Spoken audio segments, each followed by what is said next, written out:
मेरी इसरार भाई से भी बात हुई थी, तो उन्होंने बताया कि हम लोग जिस तरह हमारी सुलह हुई, तारीखी सुलह लोग कहते हैं और बड़ा सराहते हैं इस चीज़ को, तो इसी तरह बालाज भी सुलह का ख्वाहा था गोगी भट्ट, तीफी भट्ट के साथ और वो सुलह की कोशिश भी करते रहे। तो आप क्या समझते हैं सुलह क्यों नहीं हो सकी? ये ना देखें, इतनी खूबसूरत हम जिंदगी गुजार रहे थे, हमें पता भी नहीं था ये लड़ाई होगी या इस लड़ाई में, क्योंकि क्या मैं इसके लिए अल्फाज इस्तेमाल कर रहा हूँ, अब तो मेरे पास अल्फाज ख़त्म हो गए तीफी भट्ट के लिए। इस मनूस आदमी ने इस शहर का मन ख़राब किया है।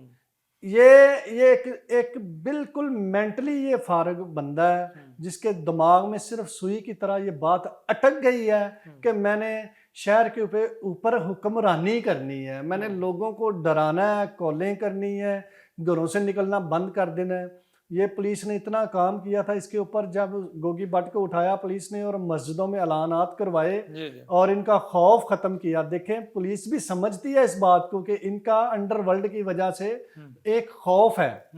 देखिए, मैंने सुलह की बात इसके साथ की, मैंने खुद इसको कहा, बात यह है कि जब मैंने सुलह की बात बलाज को अंदर बंद कमरे में बैठा कर की कि बलाज भाई हम सुलह करें, तो बलाज ने कहा ये तो कैसर भाई मेरे मुंह की बात छीन ली आपने, हम तो चाहते ही सुलह हैं कि हम देखें हमारी उम्रें क्या हैं, अल्लाह ने हमें सब कुछ दिया है, अल्लाह ने इज्जत दी है, कारोबार दिया है, ठीक है, बाप के कत्ल का तो मामला था, वो हमने केस लड़ा है, सजाएं हुई हैं, मुलजम अंदर है, इसको भी अल्लाह ताला ये उस टाइम पे निकल गया, ये किसी भी तरह निकल गया, चक्कर चला के, कस्में झूठी दे के। और देखें, मेरी एक एक बात सच हो रही है प्रूफ के साथ, जो मैंने जो भी मीडिया के ऊपर बातें की हैं वो हर बात का प्रूफ देखें आ रहा है। अभी रिसेंटली आप जो अंडरवर्ल्ड का पेज है, ठीक है, अंडरवर्ल्ड का पेज इसकी पोस्टें लगा रहा है, ये कहता है मुझे अंडरवर्ल्ड से नफरत है, मेरा अंडरवर्ल्ड में नाम मत लो। अंडरवर्ल्ड के ऊपर ये इतनी पुरानी तस्वीर है इसकी, जब ये यंग था, जवान था, और यहाँ पे ग्रुप था उस टाइम पे नादर वाला ग्रुप। अच्छा, लाहौर में वो एक अच्छी पर्सनैलिटी के मालिक थे वो भी, और पैसे वाली पार्टी थी, तो ये उनका गनमैन था। तो अच्छा, वो तीफी भट्ट गनमैन था उनका गनमैन था ये कहता है मैं 97 से मैं टैक्स पेयर हूं, तो मुझे रईसों में आप करें। ये रईस नहीं है, ये पैदाइशी गुंडा है।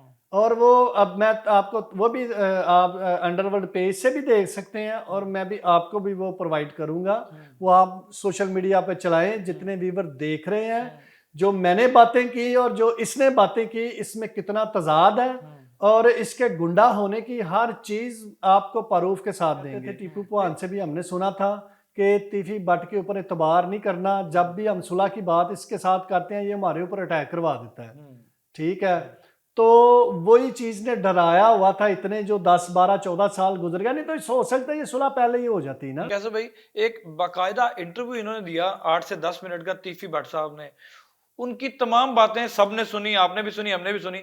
आप उनकी बातों के बारे में क्या तजर्बा है आपका? क्या कहते हैं वो बातें झूठ थी और वो किस चीज पे मबनी थी? क्या वो पुलिस को क्या पैगाम दिया जा रहा था? बिल्कुल बकवास, झूठी। और देखें, आप सोशल मीडिया पे या इलेक्ट्रॉनिक मीडिया पे बैठे बात करते हैं तो प्रूफ के साथ करनी चाहिए। हमने साबित किया, मैंने कहा कि ये इसका गनमैन था, तस्वीरें दी, गन्ने पकड़ के इसके घर के बाहर बैठा हुआ। मैं कहता हूं कि अंडरवर्ल्ड जो है ये तीफी भट्ट की नस नस में बसी हुई है।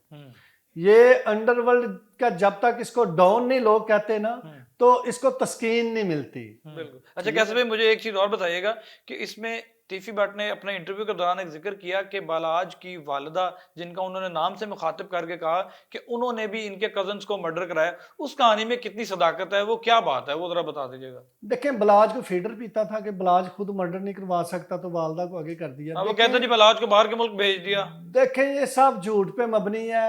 ये इसने हमेशा ये हरबे इस्तेमाल किए हैं, ये शुरू से लेके ताहर चिट्टे को खुद कत्ल करवाया, ठीक है, और वो बाद में पुलिस ने नंगा किया जो उस्मान भट्ट के ऊपर हुई FIR। ये पहले टीपू पुहान के ऊपर हुई FIR करवाता है, सुलह का जोर डालना शुरू कर देता है, सुलह करो मेरे साथ, नहीं तो ऐसे कर दूंगा, ऐसे कर दूंगा। ये पहले की बातें हैं। हमने इतनी 30 साल लड़ाइयों में हमने किसी औरत को नहीं देखा लड़ाई के अंदर। सही हो ये वाहद मिसाल थी, इसने इतना गलीज हद तक इसने प्रेशर डालने की कोशिश की, जिसकी वजह से ये सुलह ना होते होते रुकती गई।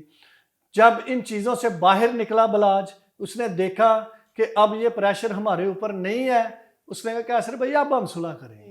एहसन शाह एक ऐसा करेक्टर हुआ है जो उम्रा करने गए हुए थे जनाब, और उसके बाद जब यहाँ वापस आते हैं तो सुना है कि अगले दिन आपको कुलों वाले दिन कॉल करते हैं कि कैसर भाई मेरी चेकिंग की जा रही है, और आपने फिर बाकायदा जी, बिल्कुल, मसहब साहब को कहा बिल्कुल। कि अब वो बलाज के दोस्त हैं, उनका रुतबा जो है वो आपसे बड़ा है तो उनको इज्जत दो, और उन्होंने बड़े रिस्पेक्ट से उसको घर से बुलाया और यहाँ पे जिस वक्त वो आए, और अगले ही दिन मैंने इंटरव्यू किया जिसमें उन्होंने रोज़ा रसूल का जिक्र भी किया, सब कुछ बताया, और चौथे दिन ये चीज़ सामने आ गई। तो क्या कहना चाहेंगे?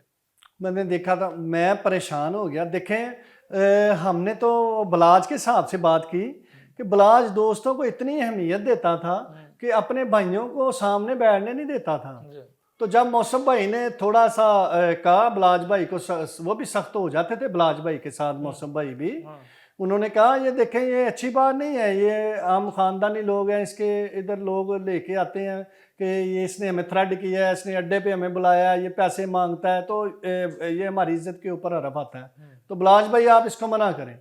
बलाज भाई हंसने लग पड़े। बलाज भाई ने कहा यार चल मैं बर्दाश्त कर जाना वा, मेरा दोस्त है वे, किसी तरह चलो ये यार ये मजबूत हो जाए, इनकी भी कल को शादियां होनी हैं, बच्चे होने हैं, अच्छा। तो मेरे दोस्त जितने मजबूत होंगे तो मुझे खुशी होगी इस बात की ना।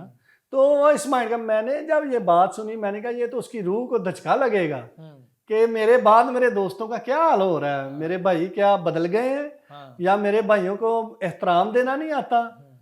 तो मुझे बड़ा शौक लगा, मैंने कहा आप फिक्र ना करो मुर्शद, मैं इसको मुर्शद कहता था, गलीज इंसान को, गंदे को, जो कि एक इतना गलीज और गंदा किरदार है, और यकीन जाने ये किरदार तो हमने इसका अब देखा है।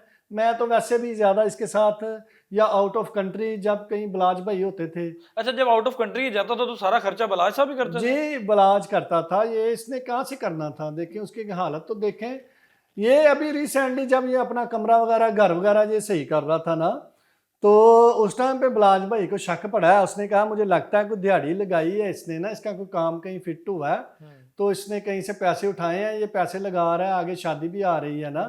तो उम्रा से जाने से पहले इसने कहा बलाज भाई मुझे 10 लाख रुपया मुझे चाहिए, तो मैं आके तुम्हें दे दूंगा। बलाज भाई मजाक से, मुझे पता लग रहा ठीक है ले ले, मुझे पता तू आके दे देगा, क्योंकि तू कोई दिहाड़ी लगा रहा है, लेकिन हमें पता नहीं लगा। उसको क्या पता था ये मेरी जान के पैसे उठा रहा है। वो 10 के बजाय इसको 10 करोड़ दे देता, उसकी जान बच जाती, हमें तो उसकी जान से आगे कुछ भी नहीं था। कैसर भाई आपका बहुत शुक्रिया, आपने हमें बहुत ज्यादा टाइम दिया, और हम समझते हैं कि आवाम तक जो आपकी आवाज, जो आपका पैगाम जाएगा वो बिल्कुल सच्चाई पे मबनी होगा। लोग क्योंकि उसके कमेंट बॉक्स में भी आपके बारे में बता रहे हैं कि ये वो वाहिद शख्स है जो ट्रका वाला फैमिली की तरफ से स्पोक्स पर्सन के तौर पर जो बातें हैं वो सामने लेके आ रहे हैं कि असल हकायक क्या थे।